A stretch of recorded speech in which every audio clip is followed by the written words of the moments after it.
Full आवाज।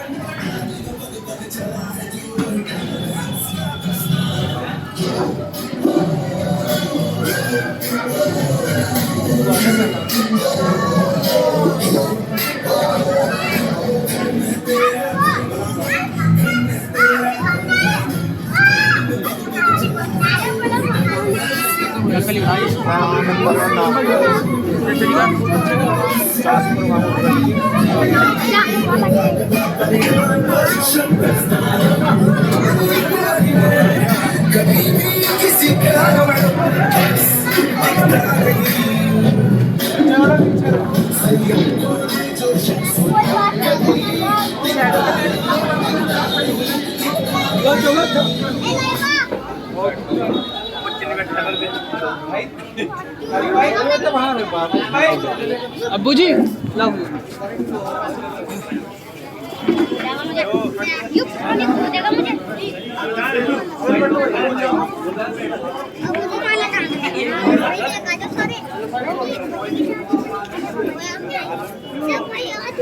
बहुत बहुत शुक्रिया आप सभी यहाँ मेरी आप सभी से गुजारिश है सब अपने अपने कुर्सी में बैठ जाए। कुर्सियाँ अभी बहुत खाली है, मैं थोड़ी ही देर में प्रोग्राम शुरू होगा।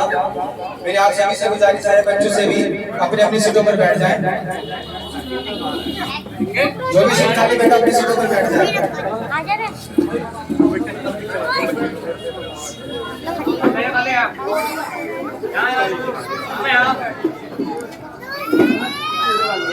सभी भाइयों मेरी सभी से गुजारिश है बैठ जाएं, प्रोग्राम शुरू हो रहा है।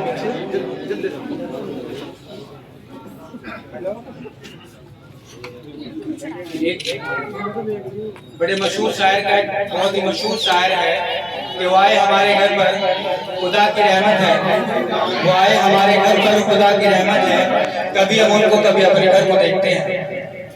इन्हीं शब्दों के साथ मैं करना चाहता हूँ। यहाँ पर मौजूद मेहमान खुसूसी भाई उमेश कुमार वरिष्ठ पत्रकार समाचार प्लस और भाई तेज जी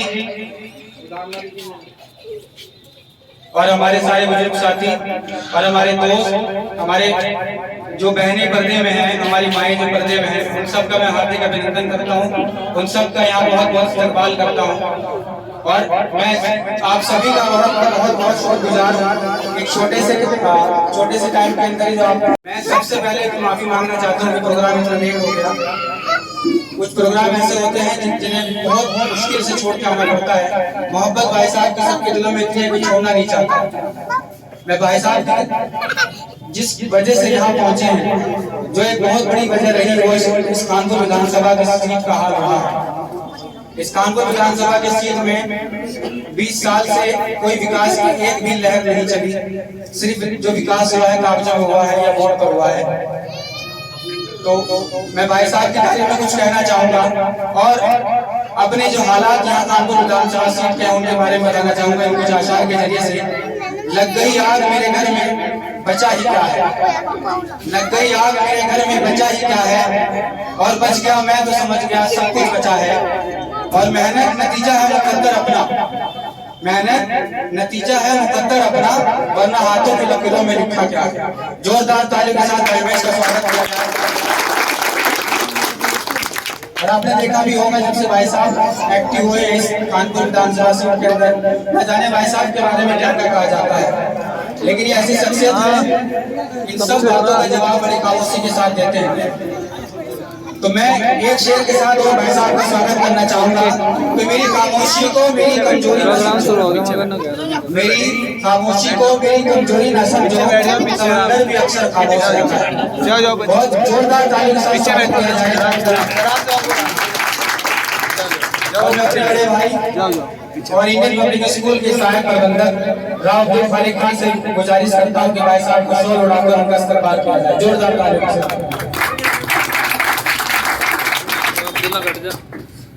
जोरदार तालियां, बहुत जोरदार तालियां। और काम तिलक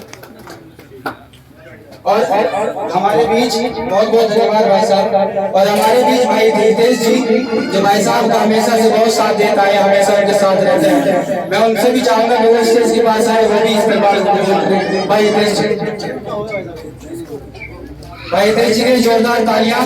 ये सब साथ जो भाई साहब की हर एक एक्टिविटी को बड़े ध्यान से देखते हैं, बड़े ध्यान रखते हैं। बहुत बहुत शुक्रिया भाई धीरेश जी का, बहुत बहुत शुक्रिया। और मैं आपसे माफी चाहूंगा कि मैंने आपसे बोला था कि भाभी जी भी आएंगी, लेकिन किसी वजह से उनका भी प्रोग्राम बहुत दूर है, यहाँ से वो नहीं आ पाएंगी। तो आगे का प्रोग्राम शुरू करते हैं। मैं सबसे पहले यहाँ आने का जो भाई साहब के जो लोगों ने बुलाया कि हम इतने परेशान हैं। हमारा गांव कानपुर विधानसभा का सबसे बड़ी एक नगर पंचायत है, जो पहले बहुत बड़ा गांव था, नगर पंचायत बन चुका है। और नगर पंचायत बनने के बाद भी जो हमारा क्षेत्र है ये विकास से बहुत ज्यादा वंचित रहा है। तो मैं हमारे गाँव वासियों की, हमारे मोहल्ले वासियों की कुछ ऐसी जो मांग है, मांग पत्र और अभिनंदन पत्र मैं पढ़ के सुनाना चाहूंगा भाई साहब को। इससे पहले कि भाई साहब को स्टेज पर बुलाऊं, क्योंकि आप सभी यहाँ भाई साहब को सुनने के लिए आए, मैं जानता हूँ। तो मैं सभी गाँव वालों और अपनी बस्ती की तरफ से आप अभिनंदन पत्र और मांग पत्र पढ़ के सुनाना चाहता हूँ।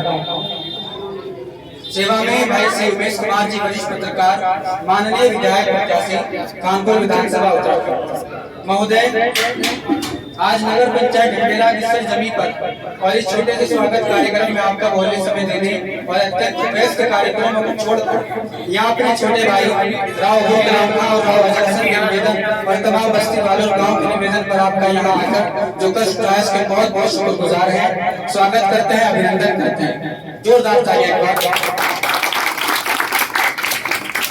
जब से उत्तराखंड राज्य की स्थापना हुई है तब से आज तक कानपुर विधानसभा को ऐसा प्रत्याशी और विधायक नसीब नहीं हुआ जो जिसके पास गरीब जनता की भावनाओं को जानने का और उनकी ज्वलनशील समस्याओं को विधानसभा की जनता के बताने का मौका मिला हो। हम अपने आप को सौभाग्यशाली मानते हैं कि भाई उमेश कुमार जी जैसा कर्मठ साफ छवि का उम्मीदवार कानपुर की जनता को मिला, जिसने आप अपने कार्यों से बहुत कम समय में जनता का विश्वास और भरोसा जीता है। भाई उमेश कुमार जी के लिए कानपुर विधानसभा की पूरी जनता, जिसमें खासकर नौजवान साथी शामिल हैं, इस बार कोई उम्मीद और विश्वास के साथ खड़े हैं तथा बदलाव के लिए पूरी तरह तैयार है। हम विश्वास दिलाते हैं कि नगर पंचायत ढंढेरा की जनता और कानपुर विधानसभा के वोटर आप जैसे विश्वासपात्र, लगनशील, कर्मठ और गरीब जनता की आवाज बनकर आने वाले भाई उमेश कुमार जी को अपना पूर्ण समर्थन प्रदान करते हैं। जोरदार तालियां। मूलभूत और अधिक जनहित कार्य की ओर आपका विशेष ध्यान आकर्षित करना चाहते हैं। सबसे पहले जनहित मांग यह है कि उत्तराखंड राज्य की सबसे बड़ी ग्राम पंचायत जो कि नगर पंचायत बन गई है, किंतु बड़े दुख के साथ कहना पड़ रहा है कि आज तक इस पंचायत को राजकीय इंटर कॉलेज नहीं है। यहाँ के छात्र अन्य दूर दराज स्थानों में शिक्षा ग्रहण करते हैं। अब नगर पंचायत ढंढेरा वासी राजकीय इंटर कॉलेज की स्थापना की मांग करते हैं। दूसरी बात यह है कि रुड़की की जाने के लिए एकमात्र मेन रास्ता जो कि लक्सर कानपुर विधानसभा के अनेक गांवों को जोड़ता है, जिस पर रेलवे फाटक पड़ता है और 24 घंटे ट्रेनों का आवागमन रहता है। अधिकतर समय फाटक बंद रहती है, जिससे ड्यूटी जाने वाले, मजदूरी पे जाने वाले, सब्जी मंडी पे जाने वाले, स्कूल कॉलेज के छात्र छात्राएं, एम्बुलेंस अस्पताल में जाने वाले डॉक्टर या मरीज परेशान रहते हैं। यह समस्या वर्षों से बनी हुई है। हम आपसे इस रेलवे फाटक पर ओवरब्रिज और अंडरपास जैसा स्थायी समाधान निकालने की मांग करते हैं। तीसरी महत्वपूर्ण मांग आपके सामने यह लानी है कि नगर पंचायत ढंढेरा की आबादी लगभग 70,000 हो चुकी है, किंतु इतनी बड़ी आबादी पर एक छोटा सा प्राथमिक स्वास्थ्य केंद्र नहीं काफी नहीं है, जिससे गरीब जनता को स्वास्थ्य सेवाओं का भरपूर लाभ नहीं मिल पा रहा है। अतः आपसे मांग है कि कम से कम सामुदायिक केंद्र, पूर्ण संस्थान युक्त की स्थापना होनी चाहिए, जिससे गरीब जनता लाभ उठा सके। जोरदार इस कार्यक्रम का मूल्य समय देने हेतु एवं समस्त जनता की तरफ से भाई उमेश कुमार जी एवं उनकी पूरी टीम का एक बार बहुत बहुत धन्यवाद। और इस उम्मीद के साथ कि आपने अपने कार्यों से कानपुर विधानसभा की बदलाव की जो लहर चलाई है उसमें आपको पूरी तरह कामयाबी हासिल हो। इन्हीं आशाओं के साथ आपका बहुत बहुत धन्यवाद और सभी को नए साल के 2022 की मुबारकबाद।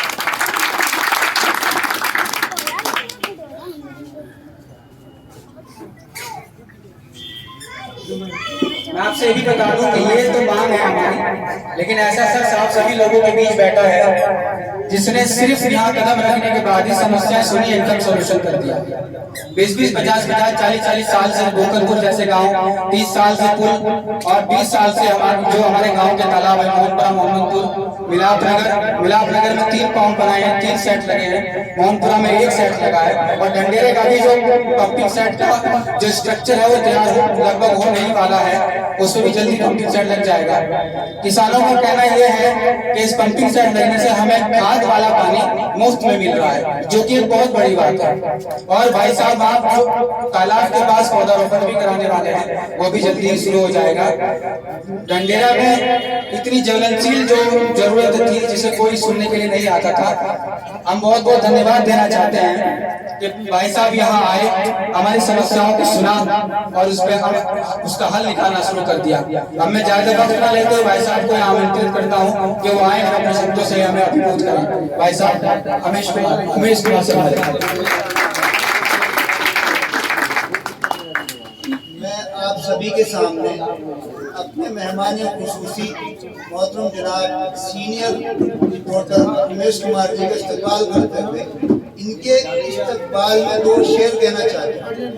अब शेर समझने के लिए तो वो सियासी है, प्यार से भी जुड़ा हुआ है, लेकिन जिस तरीके से इन्होंने आप लोगों के समस्याओं को देखते हुए और आपकी जनता का इस्तकबाल देखते हुए रूबरू हुए हमारी सबकी दिक्कतों से, परेशानियों से, उसके लिए मैं छू कर जाता है इनकी खिदमत को वो शेर। उसमें किसी शायर ने कहा है, सरे राह मुलाकात हुई अक्सर। अक्सर नेताओं का यह हाल होता है कि आए और गए, वोट लिया और फरार। सरे राह मुलाकात हुई अक्सर, उसने देखा भी नहीं, हमने पुकारा भी नहीं। तो हमारे पुकारने से पहले नेताजी आपके सामने हैं और आपकी खिदमत को अंजाम दे रहे हैं। फिर दूसरा, अब मैं नेताजी की तरफ से, ये तो अवाम की तरफ से हुआ, मैं शेर को दोबारा कर दूं, सरे राह मुलाकात हुई अक्सर, सरे राह मुलाकात हुई अक्सर, उसने देखा भी नहीं, हमने पुकारा भी नहीं। अब मैं नेताजी की तरफ से अवाम को जो कहना चाहते हैं नेताजी आपको, वो मैं आपको बताना चाहता हूँ।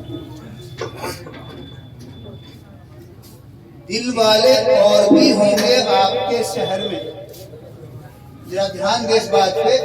इनके खुलूस की तरफ से मुझे मिल गया शेर, आज मुझे पता चला कि आप आ रहे हैं, तो मैंने ढूंढा कहीं से।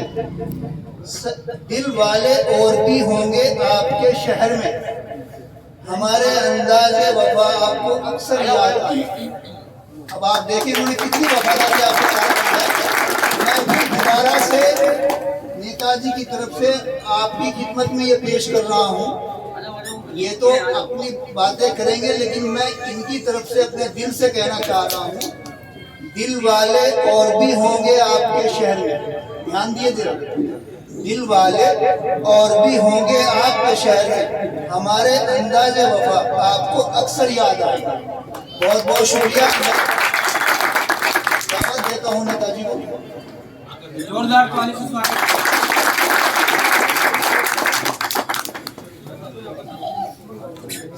यहाँ मौजूद सभी सम्मानित साथियों का, बुजुर्गों का, युवा साथियों का, बच्चों का, माता बहनों, मैं आभार प्रकट करना चाहता हूँ कि आप लोगों ने मुझे आमंत्रित किया और अपने बीच बुलाया, सम्मान दिया।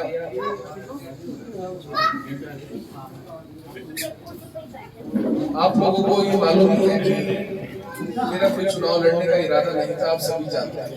क्या होता है कि कभी कभी दुर्घटनावश कुछ परिस्थितियां ऐसी बन जाती हैं कि आपकी मजबूरी हो जाती है। क्योंकि मुझे ना कभी नेता रास आए, ना कभी नेताओं के साथ मेरी पटरी खाई। हमारा हमेशा 36 का आंकड़ा रहा है। सारी जिंदगी लड़ते लड़ते गुजारी, संघर्ष करते करते, सैकड़ों मुकदमे, CBI, ED, FEMA, income tax, investigation, मतलब कोई विभाग ऐसा बचा नहीं जिसने मेरी जांच न करी।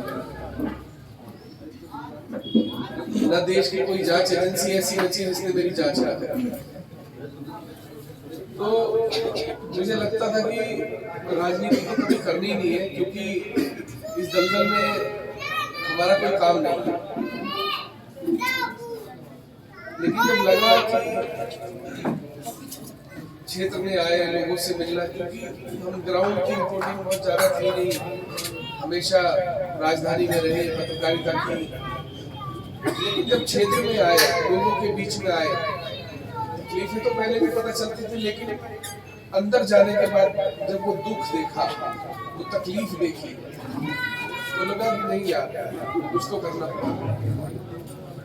तो हिम्मत करके हम आप लोगों के सहारे इस दलदल में कूद गए।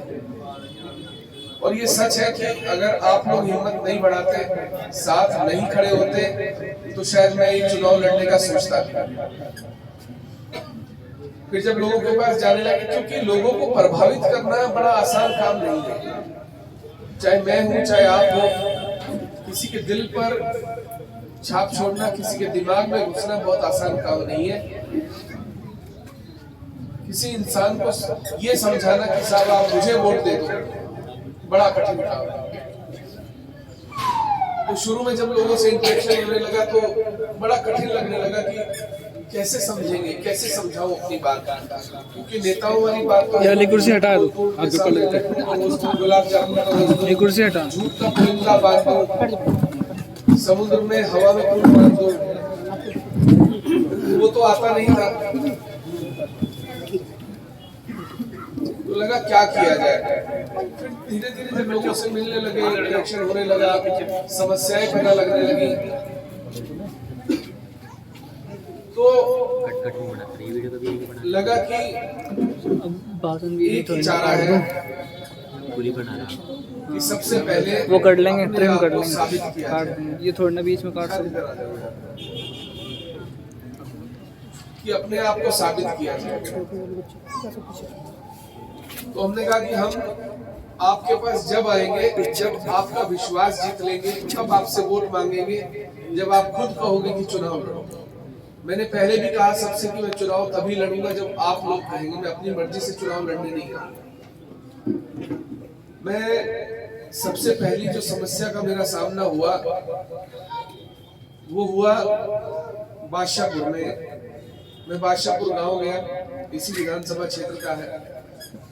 तो वहां पर एक माँ आई और वो आके रोने लगी, बोली साहब यहाँ बहुत लोग आए वोट मांगने, वादे करने, मेरा 13 साल का बच्चा जो है वो इस तालाब में डूब के मर गया, क्योंकि यहाँ से पानी की निकासी नहीं है। पानी जब पीछे से तेज फ्लो में आता है तो 2 चैम्बर है, पानी यहाँ भर जाता है, 2-2 महीने पानी रहता है। तो अब एक माँ की तकलीफ जब आप सुनते हैं कि 13 साल का जवान बच्चा डूब कर मर जाए तो बड़ा अफसोस होता है। तो हमने कहा साहब हम आपसे वोट मांगने नहीं आए, हम पहले आपका पुल बनाएंगे, उसके बाद आपसे पूछेंगे, अगर आपको अच्छा लगेगा तो देना, नहीं लगेगा तो मत।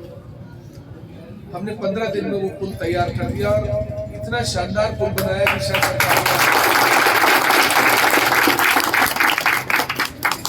उसके बाद हम लोग गए पूरी नेतवाला गांव है, एक रायसी से पहले लक्सर से जब रायसी की तरफ चलते हैं। इस क्षेत्र का मुझे भूगोल नहीं पता था, मुझे ये भी पता होता था कि हाईवे से मुड़ेंगे तो पहला गांव कौन सा आएगा, लक्सर किधर है, खानपुर किधर है, लडोरा कहाँ है, आखिरी गांव कौन सा है, दल्ला वाला कहाँ है, जोगा वाला कहाँ है, रायसी कहाँ है, भगवानपुर कहाँ है, कुछ नहीं पता था मुझे। मतलब आप समझ लीजिए जैसे मैं आज आपको ले जाकर रोहिणी के एक क्षेत्र में दिल्ली में छोड़ दूं, जहाँ पर लगभग 150 सेक्टर है, आपको यही न पता हो किस सेक्टर की सड़क कहाँ से जाती है। खैर धीरे धीरे पता लगने लगा। तो जब हम पूरी नेतवाला गांव गए तो वहाँ भी यही हुआ, वहाँ गांव वाले इकट्ठा हो गए। अब क्या 20 सालों का गुस्सा है लोगों में, वो गुस्सा निकलना उन्हीं के ऊपर है जो वोट मांगने आए। तो लोगों ने कहा साहब सब आते हैं, वादे करते हैं, चले जाते हैं। हमारे गांव में एक पुल बना था 42 लाख की लागत से, 40-42 लाख रुपए खर्च हुए थे, वो आधा पुल टूट गया। अब माताओं बहनों को, बुजुर्गों को ये लोहे का ब्रिज पार करके उस तरफ जाना पड़ता है। और 3 सालों में 18 लोगों की उस पर कटकर मौत हुई, क्योंकि जब कोहरा होता है तो पता नहीं लगता कब ट्रेन अचानक से आ जाती है। मैंने कहा यार बात तो बहुत तकलीफ की है, क्योंकि क्या है कि जब आपसे कह रहा हूँ 18 लोग कटकर मर गए, सुनने में लगता है कि चलो ठीक है ये घटना हो गई, लेकिन जिस परिवार का बच्चा, बुजुर्ग, महिला रेलवे ट्रैक पर कटती है और आप उनके टुकड़े उठा के लाते हैं, तो ये उस इंसान के दिल से पूछा जाए कि कितनी तकलीफ। हमने कहा साहब हमें आपका वोट नहीं चाहिए, हम ये पुल बनाएंगे और 24 घंटे में हम काम शुरू करेंगे। हमने 24 घंटे में उस पुल का काम शुरू किया।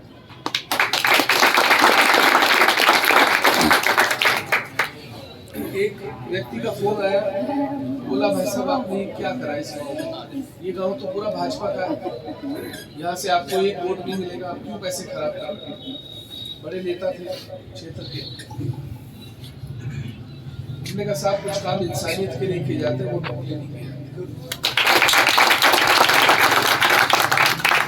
ऐसे ही हम जब बुक्कनपुर गए तो रात को सब लोग इकट्ठे हो गए। एक हजरत थे, वो बोले साहब ऐसा है, मैं जब से पैदा हुआ हूँ हमारे गांव की एक ही सबसे बड़ी समस्या है। वो बोले उनके साथ कई हजरत और शुरू हो गए। बोले साहब हमारा जो पुल है उधर लगभग जो सड़क है 1 किलोमीटर की, हमारे 4000 बीघा के करीब जमीन है और हर घर का, इस गांव के हर घर की जमीन उधर है और लगभग 8 किलोमीटर ऊपर से हमें घूम के आना पड़ता है। हमारे कितने झोटे जो है वो इस रास्ते से निकलने के चक्कर में मर गए, कईयों के पैर टूट गए, लड़कों के चोट लग गई, बुजुर्गों को। 1 किलोमीटर लंबी सड़क, और वो भी ऐसी सड़क जिसके अंदर 8-10 फुट गहरी सड़क रेते से। बोले आप ये सड़क बना देना। हमारे गांव का इतिहास है कि जिधर हम चले हैं उधर पूरा गांव चला है। कभी जातीय ध्रुवीकरण में, धर्म के नाम पर ध्रुवीकरण में भी कभी हमारा इस गांव के वोट का ध्रुवीकरण नहीं। हमने कहा हजरत हम पहले आपकी सड़क बनाएंगे, उसके बाद आपसे बात करेंगे।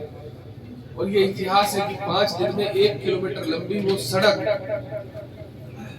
रात दिन लगकर बना दी गई। आज उस सड़क पर जहां आदमी पैदल नहीं जा पाता था, 100 क्विंटल की ट्रॉली निकल रही है।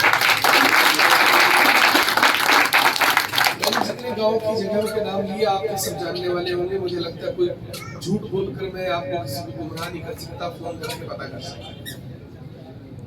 फिर हमारे ढडेरा की तरफ, मोहनपुरा, मिलापनगर,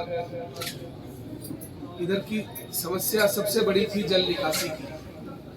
तो मुझे उन्होंने दिखाया कि साहब ये तालाब देखिए, मिलापनगर की गली में पानी भरा पड़ा है, चारों तालाब फुल है ऊपर तक।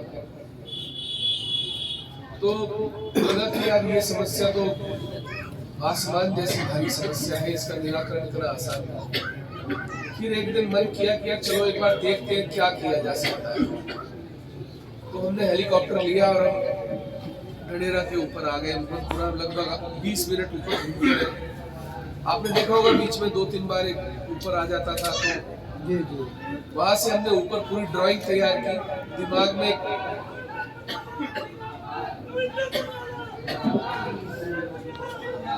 तो हमने एक ड्राइंग तैयार की।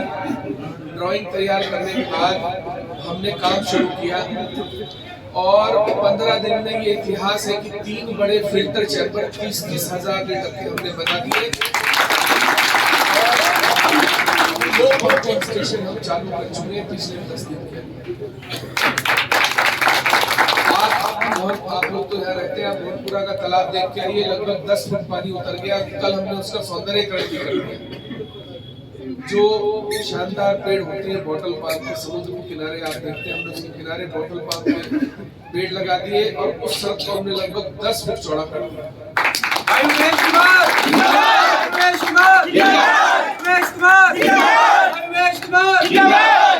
एक दिन शाद और ये राव साहब ये लोग मुझे लेकर बोले कि एक दिन भैया आइए हमारे साथ चलना। तो मदरसे के सामने तालाब में ले गए। मैंने कहा ये तालाब तो उन तालाबों से भी 4 गुना बड़ा है। मैंने कहा क्या चाहते हो? बोले साहब ये तालाब भी खाली हो जाए तो अच्छा हो जाएगा। हमने उस दिन इनसे बात की। अगले दिन सुबह हमने वहाँ काम शुरू करा दिया। हमारा लगभग 90% काम खत्म हो चुका है और 1-2 दिन के अंदर मदरसे के सामने भी लगभग 20,000 लीटर की कैपेसिटी का फिल्टर चैम्बर रेडी हो जाएगा। और किसानों को खाद वाला पानी मिलेगा।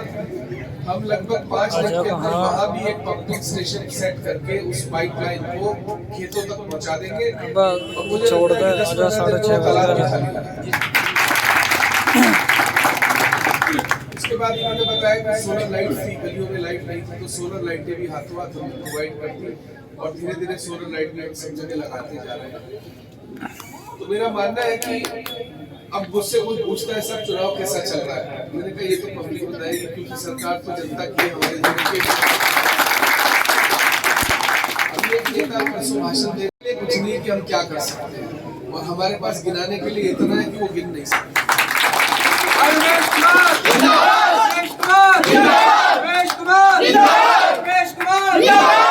ये आपके पीछे ये गली है, वहाँ वो 33,000 की लाइन जा रही है। मैं ढडेरा आया था यहीं पर, तो उन्होंने कहा साहब एक समस्या है आप देख लीजिए। मैंने कहा चलिए दिखाइए। वो हमें लेकर पहुंच गए 33,000 की लाइन के नीचे। बोले साहब इसने एक बच्चे के हाथ पैर दोनों खत्म हो गए थे, कई लोग मर चुके। मैंने कहा फिर क्या हुआ? बोले साहब लोग आते हैं बातें करते चले जाते। मैंने कहा ठहरिए हम बात करते हैं। तो हमने ऊर्जा मंत्री हरक सिंह रावत जी को फोन लगाया, फोन बिजी चल रहा था, फोन नहीं उठा। तो राफे भाई पता नहीं यहाँ है नहीं है, उन्होंने कहा सब रहने दीजिए, फोन कोई बात नहीं कर लीजिएगा, बिजी चल रहा है बाद में। मैंने कहा नहीं खत्म करके चले। तो हरक सिंह रावत जी ने फोन उठा लिया। मैंने कहा रावत जी ऐसी ऐसी समस्या है और इस पर कोई ध्यान नहीं दे रहा। बोले ठीक है मैं एसडीओ से बात करता हूँ। मैंने कहा होल्ड करिए आप, एसडीओ को मैं दूसरे फोन पर ले रहा हूँ। हमने एसडीओ को दूसरे फोन पर लिया, दोनों की अपने फोन से कॉन्फ्रेंस कराई। मंत्री जी ने उसी समय आदेश दिए कि इसका एस्टीमेट बनाइए, मुझे भेजिए, मैं शासन से इसका एस्टीमेट पास करा दूंगा। तो मेरा यही कहना है कि इच्छा शक्ति बहुत जरूरी है किसी भी काम के लिए, क्योंकि जब तक आपके मन में कुछ करने की इच्छा शक्ति ना हो आप किसी भी काम को पूरा नहीं कर सकते, वो चाहे कुछ हो। मैं एक छोटा सा उदाहरण देता हूँ। जिस दिन हम चैम्बर पहला बनाने के लिए भोजपुरा पहुंचे जेसीबी लेकर, हमने खुदाई करनी शुरू की।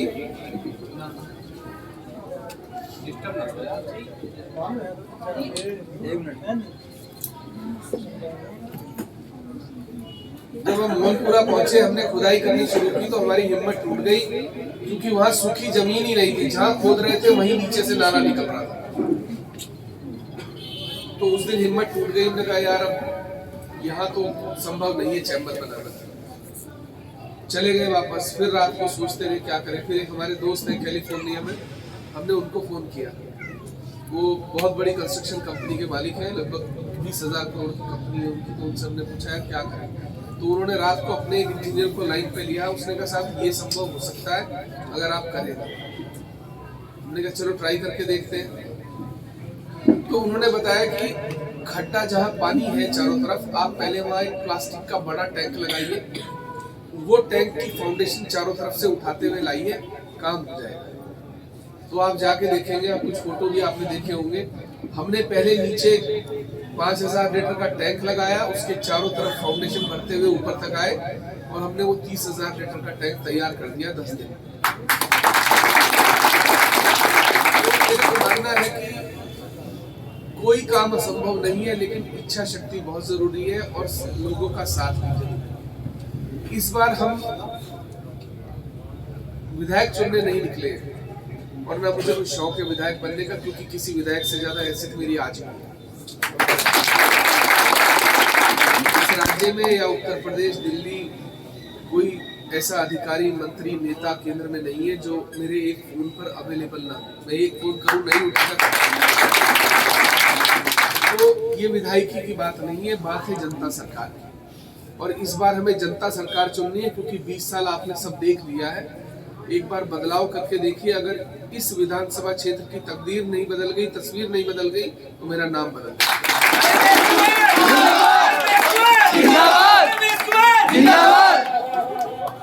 मैं शुक्रगुजार हूँ उमेश कुमार जी का। उन्होंने अपने सारे जो आपके लिए खिदमतें की हैं उन्हें गिनवा दी, और इनके गिनवाने से पहले पब्लिक में जिसे कहते ना आजकल व्हाट्सएप का दौर है, वायरल हो चुकी है। इनका प्लान बनने से पहले पब्लिक में में वायरल हो जाता है कि अब ये काम होने जा रहा है, और फिर देखने को मिलता है ये काम हो रहा है और हो चुका है। मैं अपने दोस्त, अब थोड़ा वो शर्मा गए, दोस्त का नाम लेते ही गुजारिश करता हूँ कि शर्मा जी आए और नेताजी की मेरा बोल लग जाता, मैं तो यही धन्यवाद कर रहा भाई साहब। मेरा तो बोल लग जाता माइक पे, मेरा तो माइक नहीं, माइक फोबिया नहीं, असल में ये अपने दोस्त के आगमन पर इतने उतावले हो गए कि इनके लब जो है वो हिलने में मच गए। मैं आप सभी का शुक्रगुजार करते हुए अपने रिपोर्टर भांजे को निमंत्रण देता हूं कि वो आए और नेताजी के फेवर में कुछ शब्द कहें।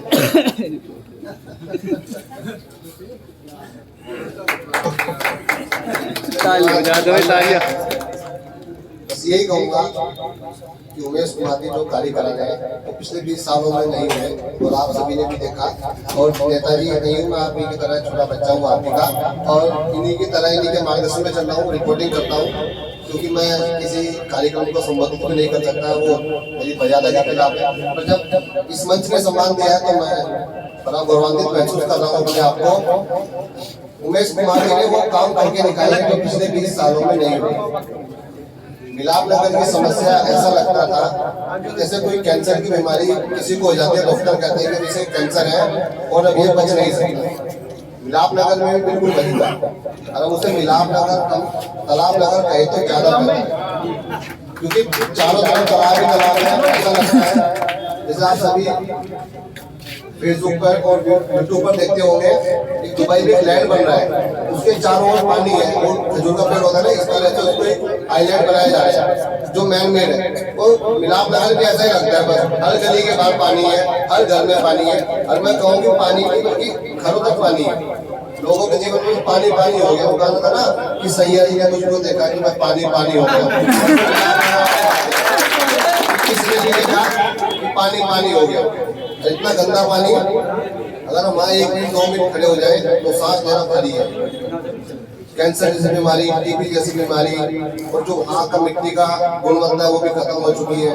लोगों के टैंक में गंदा पानी है, टेस्टलेस पानी। मैं कहूँ नाले का भी पानी साफ होता है, अगर हम नाले का पानी पी लेना उसको भी जी लेंगे, और उधर उसका गंदा पानी है, पिछले कई सालों से वहाँ पर एकत्रित हो रखा है, और जहाँ वहाँ की गुणवत्ता को खराब कर दिया, नस्लें खराब हो गई है। परमाणु बम से भी ज्यादा खतरनाक समस्या थी वहाँ पर मिलाप नगर की।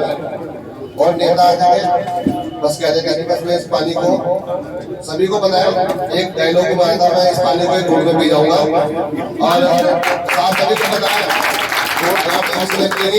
वो जनता को घूट के मर रही है बेचारी।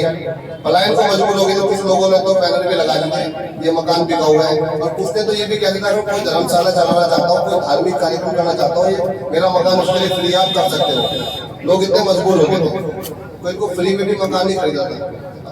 जीवन भर में मकान आदमी एक ही बार बनाता है, पता नहीं कैसे कैसे पैसे इकट्ठे करके कमाता है।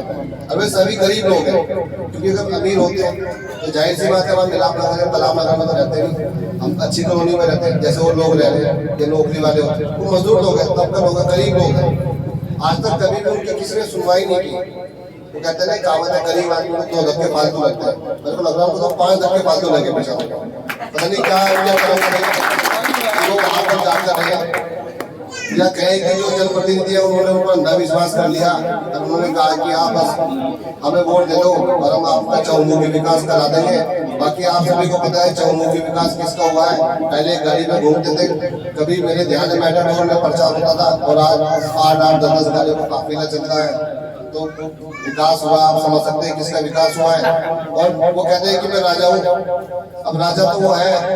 भाई साहब ने कहा कि 20 साल से ये भी कीचड़ में चलने लगे, कीचड़ में चलने।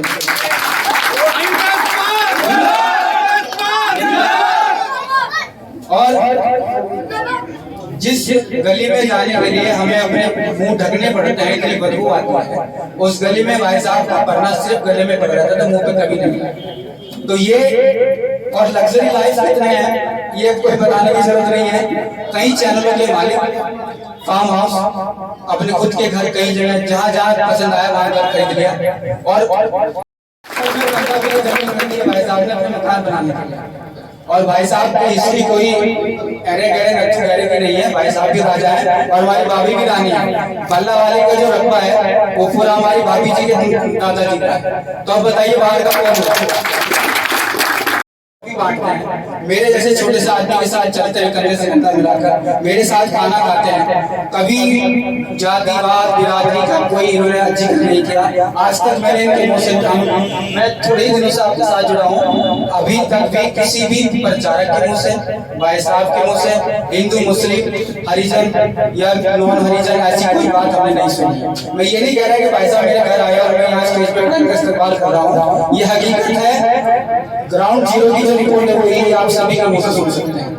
आज बच्चे बच्चे नारा है कि आधी रोटी खाएंगे और बायोगैस कुमार छोटा बच्चा जो है वो ये कहता है कि आधी रोटी खाएंगे बायोगैस कुमार बनाएंगे। और इतने नेता हमारे यहाँ किसी बच्चे को ये भी नहीं पता होगा कि हमारे इस कानपुर विधानसभा के विधायक का क्या नाम है या और भी ऐसी विधायक जो विधानसभाएं चली, किसी भी कोई बच्चे को बताओ कि हाँ ये हमारे विधायक का नाम है। और रही बात हमारे सांसद की, वो तो जैसा हमारे भांजे ने कहा कम चाहने के अगर कोई ढूंढ के लाए तो इनाम जरूर मिलेगा इंशाल्लाह। तो कोशिश में रहें और मेरी आप सभी से गुजारिश है भाई साहब की तरफ से, हमारी पूरी टीम की तरफ से कि एक बार मौका हमें भी देकर रखें। आपने 20 साल से औरों को मौका दिया है, 50 साल से औरों को मौका दिया है, एक बार भाई उमेश कुमार को मौका दें और विजय बनाए। और जो आपकी डिमांड है, जो मांग है, इंशाल्लाह सुम्मा इंशाल्लाह विधायक बनने के बाद जब आपके बीच आएंगे इंशाल्लाह पूरी करेंगे। ये भी है कि चिरागों को आंखों में महफूज रखना, राहों में अंधेरी रात भी होगी, मुसाफिर हैं हम भी मुसाफिर तुम भी, किसी मोड़ पर फिर मुलाकात होगी।